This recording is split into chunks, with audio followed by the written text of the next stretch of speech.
My name is Vincent Hale, and I'm the kind of guy who gives marriage advice to hormonal teenagers, but couldn't spot a cheating wife in his own house if she left a trail of breadcrumbs and a signed confession. At 40, I've been a high school counselor for 12 years, helping kids navigate their drama, while my own life slowly turned into a soap opera I wasn't invited to watch. Elena, my wife of 8 years, had been giving me the cold shoulder treatment for months. Not the kind of coldness that comes from forgetting to take out the trash, but the Arctic freeze reserved for people who've committed unforgivable sins, like existing. Before we dive deeper into this story, I have one small request. Please subscribe, drop a like, comment, and hit that hype button to boost this channel so more people can discover these incredible Reddit stories. "Vincent, you're breathing too loud," she'd say during dinner, not looking up from her phone. "Can you maybe eat in the other room?" I'd developed a talent for self-deprecating humor just to survive our conversations. "Sorry, honey, I'll work on being quieter while performing basic human functions." Elena worked as an insurance agent at Hartwell and Associates, a job that seemed to require an increasing number of late nights and weekend client meetings. She'd started this new routine of self-care lunches that lasted 3 hours and left her glowing with the kind of satisfaction I hadn't seen on her face in years. "I'm discovering who I really am," she announced one Tuesday morning, applying lipstick with surgical precision. "Maggie says I've been suppressing my authentic self." Maggie Chen was Elena's best friend and personal cheerleader, the kind of woman who treated other people's marriages like reality TV shows she could influence with enough wine and bad advice. "Your authentic self needs a lot of makeup," I observed, watching her layer on foundation like she was preparing for HD television. "See, this is exactly what I mean," Elena snapped, capping her lipstick with unnecessary force. "You're so negative about everything. No wonder I feel drained all the time." I wanted to point out that her energy seemed perfectly fine during those mysterious lunch meetings, but I'd learned to pick my battles. Instead, I retreated to my coffee and the morning news, wondering when my wife had started treating me like a roommate she actively disliked. The first real crack in my denial came on a Thursday evening. Elena was having one of her girls' nights with Maggie, which apparently required the same level of preparation as a job interview. I was grading papers in my home office when I heard voices from the kitchen, Elena and Maggie, sharing a bottle of wine and what they thought was private conversation. "I'm just so disappointed in everything about him," Elena's voice carried clearly through the thin walls. "Especially in bed. God, Maggie, it's like being intimate with a piece of furniture, a boring piece of furniture that makes weird noises." Maggie's laugh was sharp and knowing. "Girl, life's too short for bad closeness and boring men." "I keep thinking about Gavin," Elena continued, and my pen stopped moving across the paper. Gavin Foster was her ex-boyfriend from college, a tech sales guy who drove a BMW and had the kind of aggressive confidence that made him successful with clients and, apparently, still attractive to my wife. "The one with the boat?" Maggie asked. "The one with actual passion," Elena corrected. "Remember how I used to tell you about him? He knew how to make a woman feel wanted, desired. Not like Vincent, who approaches closeness like he's filling out paperwork." I quietly opened my phone's voice recorder app.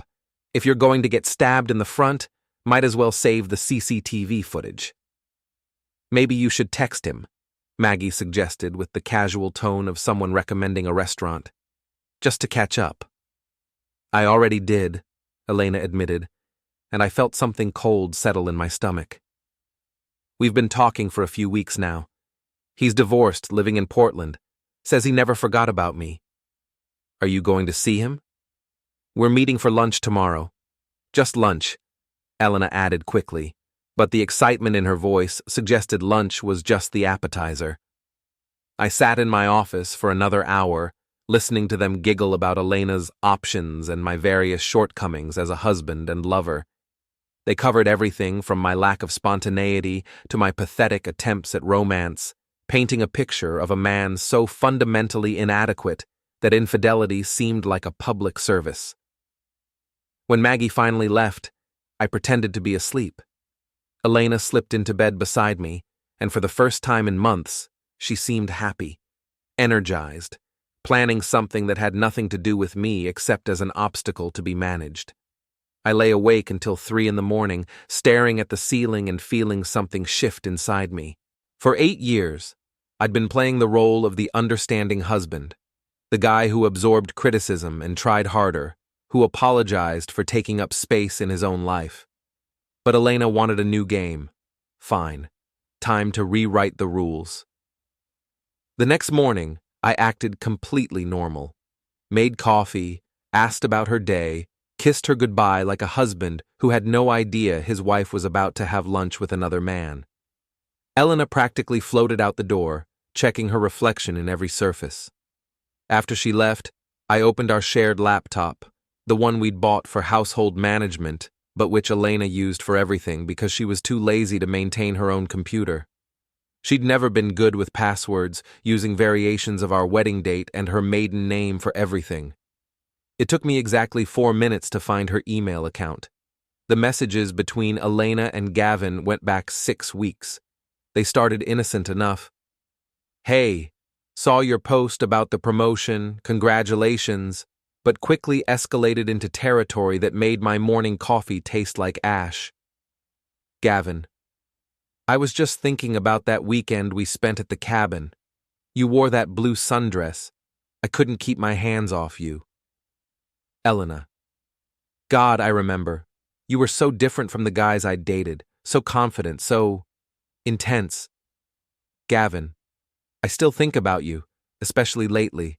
My divorce made me realize what I let slip away." Elena: "Vincent and I, things haven't been good for a long time. He's just so predictable, so safe. Sometimes I feel like I'm suffocating." Gavin: "You deserve better. You deserve to feel alive again." The messages became increasingly explicit, with Elena sharing details about our private life that made me want to throw the laptop across the room. According to my wife, I was boring, selfish, and physically inadequate. Gavin, meanwhile, was everything she'd been missing: passionate, exciting, and apparently gifted with the kind of prowess that made Elena forget she was married. They'd arranged to meet at Riverside Grill, an upscale restaurant across town. Elena had booked a hotel room for afterward. I screenshot everything. Every message, every photo, every detail of their planned affair. Then I forwarded it all to a new email account I created specifically for this purpose. At school that day, I went through the motions of counseling students about their problems while my own life imploded in slow motion. Sarah Martinez came in crying about her boyfriend cheating with her best friend. "Mr. Hale, how do you know when someone really loves you?" she asked, mascara streaking down her cheeks. "When they choose you every day," I heard myself say. "Even when choosing someone else would be easier." She nodded earnestly, writing it down in her journal like it was profound wisdom instead of the bitter observation of a man whose wife was at that very moment choosing someone else. During my lunch break, I drove to Riverside Grill and parked across the street. Elena's car was already there, parked next to a silver BMW that had to belong to Gavin. I sat in my Honda Civic, eating a gas station sandwich and watching my marriage officially end through the restaurant's large windows. Elena looked beautiful. She was wearing a red dress I'd never seen before, laughing at something Gavin was saying with an animation I hadn't seen in years.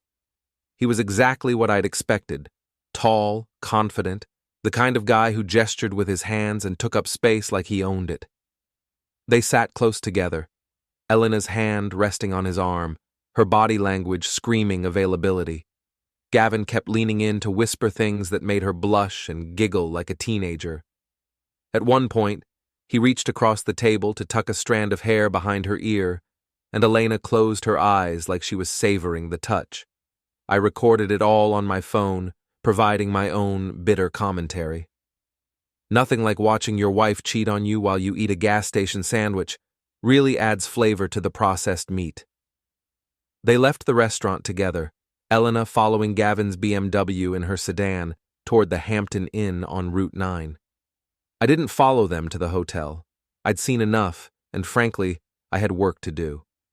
That evening, Elena came home glowing with the kind of satisfaction that made me want to vomit. She hummed while making dinner, asked about my day with fake interest, and even suggested we watch a movie together. "You seem happy," I observed, watching her practically dance around the kitchen. "I had a great day," she said, not meeting my eyes. "Sometimes you just need to treat yourself, you know? Do something that makes you feel alive." "Absolutely," I agreed. "Everyone deserves to feel alive." She looked at me sharply, but I kept my expression neutral. Let her wonder. That night, after Elena fell asleep, I sat in my office and began planning. I'd spent 12 years helping teenagers navigate the consequences of their choices. Time to apply those skills to my own situation. I started by consulting a lawyer, quietly, discreetly, paying cash for the initial consultation. Then I began moving money from our joint accounts into a separate account Elena didn't know about. Not all of it, just my paychecks, and enough to ensure I wouldn't be left with nothing when this ended. I also started documenting everything. Elena's late nights, her mysterious phone calls, her sudden interest in new clothes and expensive lingerie that never seemed intended for me. I tracked her location using our shared phone plan, noting patterns and inconsistencies in her stories. Most importantly, I began researching Elena's workplace policies. Hartwell and Associates had very strict rules about personal conduct and the use of company resources. Elena had been using her company car for her affairs, conducting personal business during work hours, and even using her work email to coordinate with Gavin. She was about to learn that actions have consequences. 2 weeks later, I mailed a carefully compiled package to Elena's HR department. Copies of the explicit messages, photos of her company car at the hotel, GPS logs showing personal use of company property, and a detailed timeline of her affair during work hours. I didn't sign it. Anonymous tips were more effective when they came from a concerned employee rather than a vengeful husband. Then I sat back and waited for the dominoes to fall. Elena was about to discover that her boring, predictable husband had learned a few new tricks. And unlike her affair with Gavin, my revenge was going to be completely legal, thoroughly documented, and absolutely devastating. She wanted excitement? I was about to give her more excitement than she could handle. The call came on a Tuesday morning while I was helping a senior work through his college application essay. My phone buzzed with Elena's ringtone, "Material Girl" by Madonna, which seemed increasingly appropriate. "Vincent, something terrible has happened." Elena's voice was shaking, barely controlled panic replacing her usual confident tone. "I've been suspended from work. They're saying I violated company policy, but I don't understand what they're talking about." I put the phone on speaker and continued reviewing Tommy Peterson's essay about overcoming adversity. The irony wasn't lost on me. "That's awful, honey," I said, making notes in the margin. "What kind of policy violation?" "They won't tell me specifics, just that there's been an investigation and I need to stay home pending the outcome." "Vincent, what if I lose my job? What if someone made something up about me?" The genuine fear in her voice almost made me feel sorry for her. Almost. "I'm sure it's just a misunderstanding," I said, circling a particularly weak paragraph in Tommy's essay. "These things usually work themselves out. Can you come home? I need you right now. I've got 3 more students scheduled this afternoon, and then I need to prep for tomorrow's college fair. But we'll talk tonight, okay?" The silence on the other end stretched long enough that I wondered if she'd hung up. "Okay," she finally said, her voice small and defeated. I don't understand how this happened." After she hung up, I couldn't help but smile. Elena had always been good at playing the victim when consequences caught up with her choices. In college, she'd failed a class because she'd been too busy partying to study, then spent weeks complaining about the unfair professor who had it out for her. Some people never learn that the universe doesn't actually revolve around them. That evening, I found Elena curled up on the couch in her pajamas, surrounded by tissues and empty wine bottles. She looked genuinely distraught, her usually perfect makeup replaced by red eyes and blotchy skin. "They suspended me without pay," she said without looking up, "pending a full investigation into misuse of company resources and violation of professional conduct standards." "That sounds serious," I said, sitting down in my recliner, not next to her on the couch, which she noticed. "Someone sent them anonymous information about me, photos, documents, personal messages." Her voice cracked. "Vincent, someone has been watching me, following me. This feels like stalking." I had to admire her ability to reframe the situation. In Elena's world, getting caught cheating made her the victim of surveillance rather than the perpetrator of betrayal. "What kind of personal messages?" I asked, though I already knew the answer. Elena's face flushed red. "Private conversations, things that were taken out of context. Whoever did this made it look like I was having an affair." "Were you?" The question hung in the air like smoke. Elena stared at me, her mouth opening and closing without sound. For a moment, I thought she might actually tell the truth. "How can you even ask me that?" she finally said, switching to righteous indignation. "I'm your wife, Vincent. I'm being harassed by some psycho and you're questioning my loyalty?" "I'm just trying to understand the situation," I said calmly. "If someone made false accusations, we should be able to prove they're lying. It's not that simple. Whoever did this was very thorough. They made everything look bad, even innocent things." I nodded sympathetically while mentally applauding my own thoroughness. "Well, I'm sure HR will figure out the truth." Elena spent the next hour alternating between crying and raging about the injustice of it all.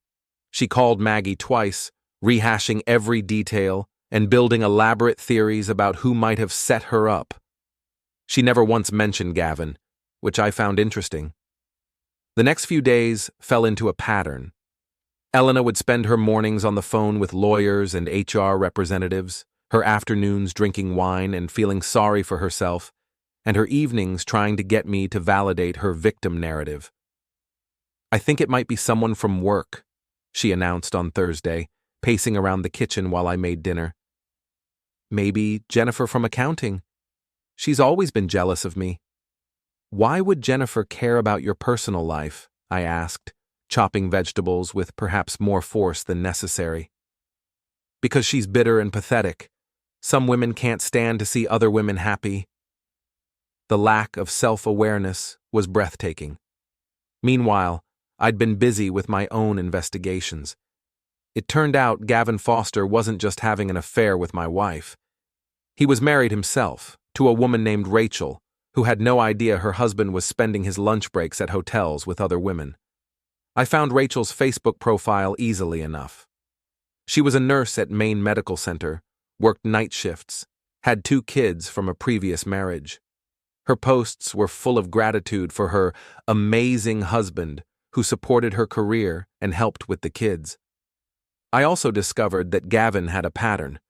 Elena wasn't his first affair, just his most recent.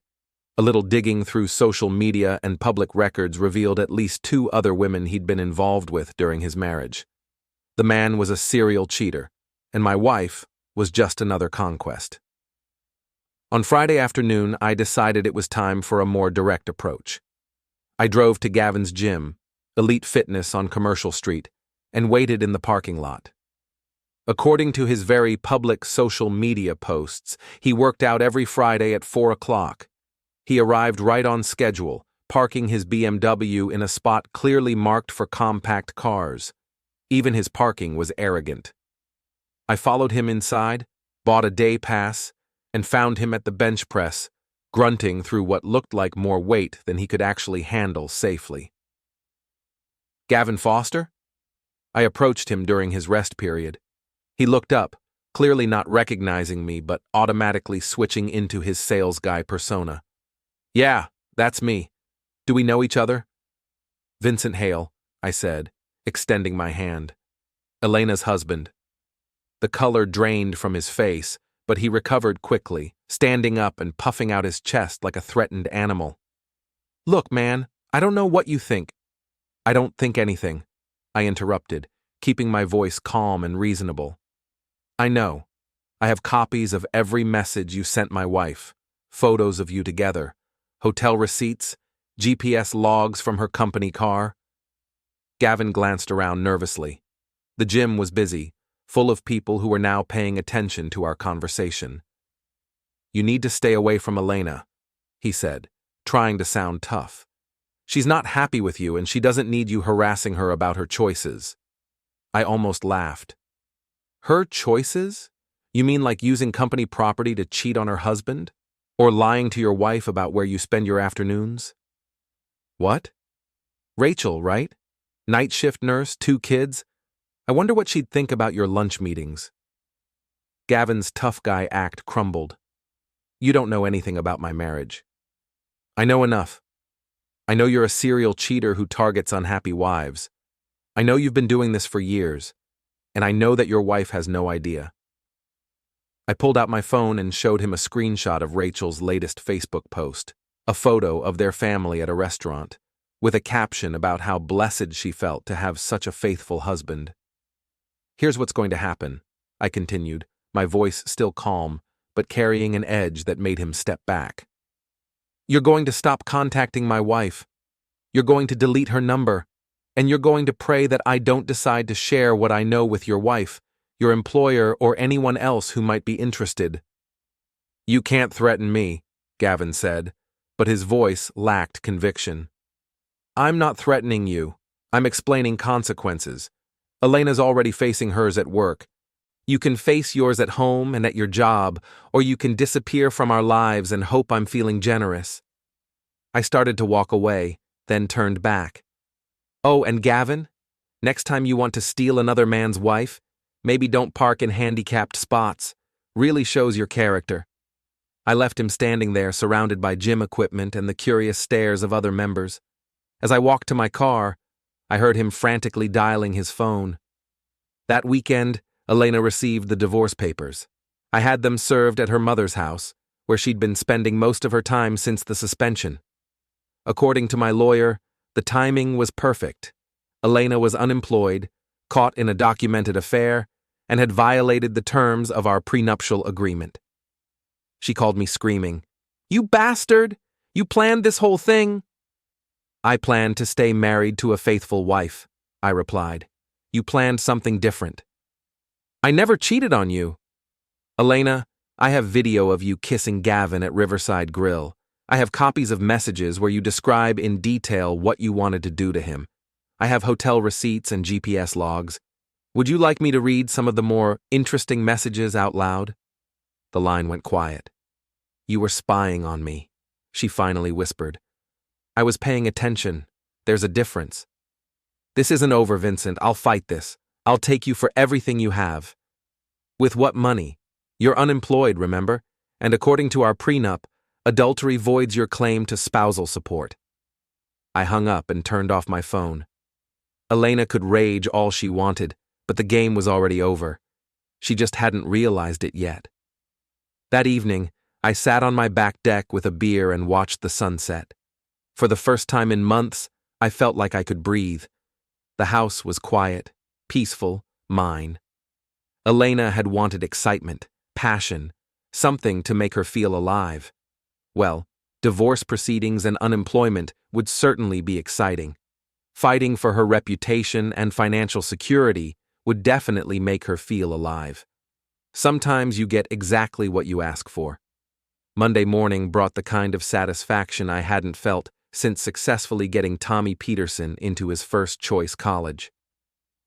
Elena's HR investigation had concluded over the weekend, and according to my carefully placed sources, Derek Martinez, my gym teacher friend, whose wife worked in the same office building, the verdict was swift and brutal.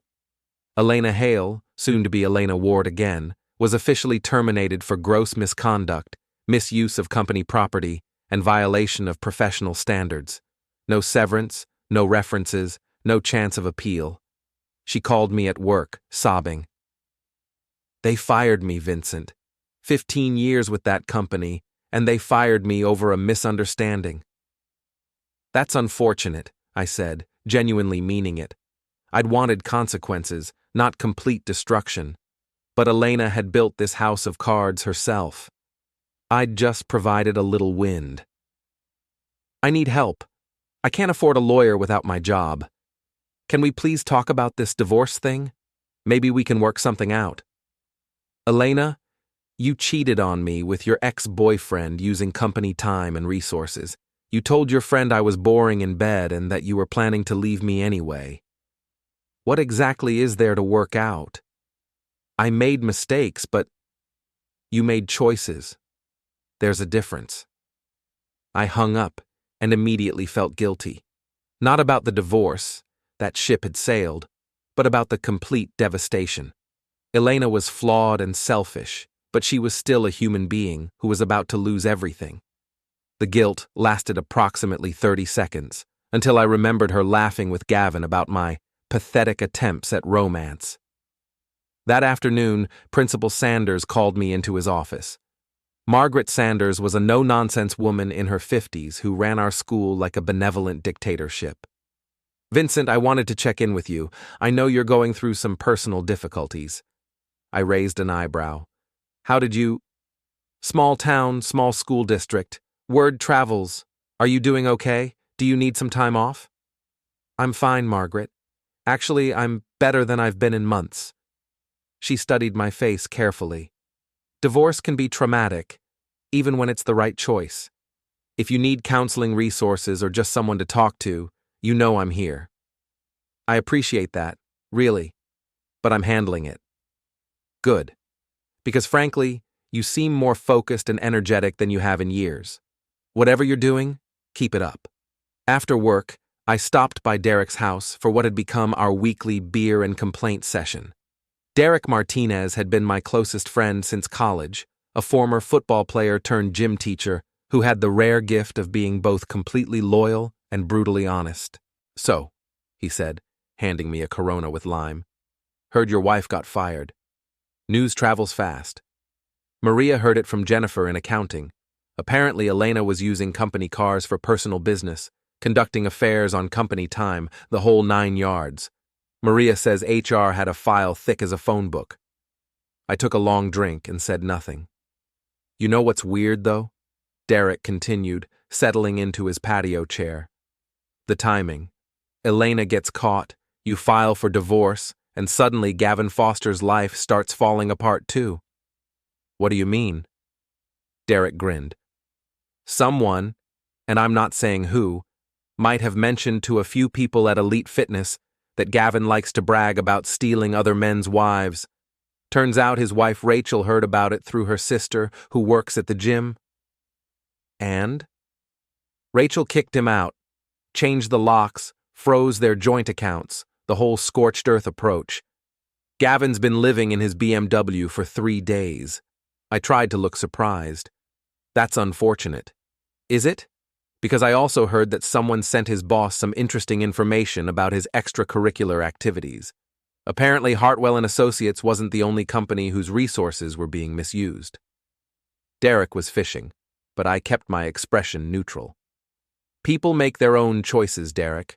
Sometimes those choices have consequences. Consequences, Derek repeated, raising his beer in a mock toast. Funny how they always seem to catch up with people eventually. We drank in comfortable silence for a while, watching Derek's kids play in the backyard. It was peaceful, domestic, everything I'd thought I wanted with Elena. Can I ask you something? Derek said eventually. Shoot. Are you done? Or is this just the beginning? I considered the question carefully. Elena was unemployed and facing divorce. Gavin was homeless and probably about to be unemployed himself. By any reasonable measure, justice had been served. But reasonable wasn't how I felt when I remembered Elena's laughter as she described my inadequacies to Maggie. Reasonable wasn't what I felt when I pictured her in that hotel room with Gavin, finally getting the excitement she'd been missing. I'm done with the marriage, I said finally. but I'm not done with the consequences. Derek nodded slowly. Just be careful, man.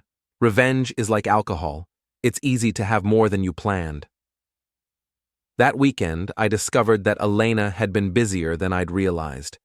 While going through our shared computer to separate our digital lives, I found evidence that she'd been in contact with not just Gavin, but also Marcus Webb, another ex-boyfriend from her past. Marcus was a different type than Gavin, an artist living in Portland who specialized in making women feel understood and appreciated for their inner beauty. According to their message history, Elena had been hedging her bets, maintaining emotional affairs with multiple men while planning her exit from our marriage. The messages with Marcus were less explicitly private, but more emotionally intimate, which somehow felt worse. Elena had been sharing her deepest thoughts and feelings with this man, painting me as a cold, distant husband who didn't understand her creative soul. Vincent just doesn't get me, she'd written. He's practical and logical, but he doesn't understand passion or art or the need for beauty in life. Sometimes I feel like I'm fading inside. Marcus had responded with exactly the kind of pseudo-intellectual romantic garbage that Elena ate up. Your spirit is too beautiful to be caged by someone who can't appreciate your light. You deserve someone who sees your true essence. I screenshot everything and added it to my growing file of evidence. Elena's lawyer, assuming she could afford one, was going to have a very difficult time painting her as the innocent victim of a vindictive husband. But more than that, I was starting to see a pattern. Elena didn't just want out of our marriage, she wanted to rewrite history to make herself the heroine of her own story. In her version, I was the villain who had trapped a free spirit, and her affairs were acts of liberation rather than betrayal. That narrative was about to get a lot more complicated. On Sunday evening, I made a decision that probably crossed a line from justice into revenge. I created a group text message that included Elena, Gavin, Marcus, Maggie, and several of Elena's co-workers and friends. The message was simple. I think it's time everyone knew the truth about Elena's self-discovery journey. Check your email. Then I sent a carefully edited compilation of Elena's messages to all parties. Not the private content, but the emotional manipulation, the lies she'd told each person about the others, and her detailed complaints about everyone in her life. Gavin learned that Elena had been calling him desperate and clingy to Marcus. Marcus learned that Elena had been mocking his pretentious artist act to Gavin. Maggie learned that Elena had been complaining about her jealous, bitter friend who lives vicariously through other people's drama. Her co-workers learned that Elena had been calling them small-minded idiots and hopeless losers who settled for mediocrity. Within an hour, my phone was ringing non-stop. I turned it off and went to bed early. Monday morning brought a new level of chaos. Elena had apparently spent the entire night trying to do damage control, calling and texting everyone to explain that her messages had been taken out of context, or sent when she was drunk and upset. Nobody was buying it. Maggie posted on Facebook, "Some people show you who they really are when they think no one is watching. Friendship over." Gavin sent Elena a message, which I saw because she was still logged into our shared computer. "You're crazy, and I want nothing to do with you. Don't contact me again." Marcus was more poetic, but equally final. "I thought I saw beauty in your soul, but I was wrong. You're just another person who uses others to feel better about yourself." Elena's social circle collapsed overnight. Friends who had supported her through the difficult time with her marriage suddenly stopped returning her calls. Her mother, who had been letting Elena stay with her, apparently suggested it might be time for Elena to find her own place. By Tuesday, Elena was completely isolated, unemployed, and facing a divorce that would leave her with minimal assets and no spousal support. She showed up at my school. Principal Sanders called me to the office, where Elena was waiting in the lobby, looking like she hadn't slept in days. Her hair was unwashed, her clothes wrinkled, her makeup smeared from crying. "Vincent, please," she said when she saw me. "We need to talk." "Mrs. Hale," Principal Sanders interrupted, "this is inappropriate. You can't just show up at Vincent's workplace." "It's okay, Margaret," I said. "Elena, let's talk outside." We walked to the parking lot, where Elena immediately broke down crying. "You destroyed my life," she sobbed. "I have nothing left. No job, no friends, no family support. How could you do this to me?" "I didn't do anything to you, Elena. I just stopped hiding what you did to yourself. Those messages were private. Those messages were evidence of adultery, which you committed. Those messages were proof of lies you told about people who cared about you. I didn't write them, Elena. You did. I made mistakes, but this is too much. This is cruel." I looked at her, really looked at her, and for a moment, I felt the ghost of what I'd once loved about this woman. She'd been beautiful, charming, full of life and dreams. Somewhere along the way, she'd become someone I didn't recognize. "Elena, you told Maggie I was boring in bed and that you should have stayed with your ex. You told Gavin I was a pathetic husband who didn't deserve you. You told Marcus I was crushing your spirit. You used company resources to cheat on me, then played the victim when you got caught. I was unhappy. So was I, but I didn't cheat. I didn't lie. I didn't betray you or mock you to other people. I tried to fix our marriage while you were planning to leave it." Elena stared at me, tears streaming down her face. "What do you want from me? What will it take for you to stop? I want you to sign the divorce papers and move on with your life. That's it. No drama, no fighting, no attempts to take half of everything when you're the one who broke our vows. And if I don't? Then we go to court, and a judge gets to hear about your affairs, your lies, and your violation of your employment contract. Your choice." Elena was quiet for a long moment, staring at the ground. "I loved you once," she finally said. "I loved you too. But love isn't enough when one person decides the other person isn't worth being faithful to." She nodded slowly, wiped her eyes, and walked back to her car without another word. That evening, my lawyer called to tell me that Elena's attorney had contacted him about settling the divorce quickly and quietly. No contest, no demands for spousal support, just a clean break. I should have felt victorious. Instead, I felt empty, like I'd won a game that nobody should have had to play. But as I sat in my quiet house, drinking a beer and watching the news, I realized something important. I wasn't the same man who'd been married to Elena Ward. That guy had been passive, accommodating, willing to absorb blame and criticism to keep the peace. This guy, the one who'd systematically dismantled his wife's life in response to her betrayal, was someone new. Someone who understood that sometimes the only way to win is to make sure the other person loses. Elena had wanted excitement and passion. She'd gotten it, just not the way she'd expected.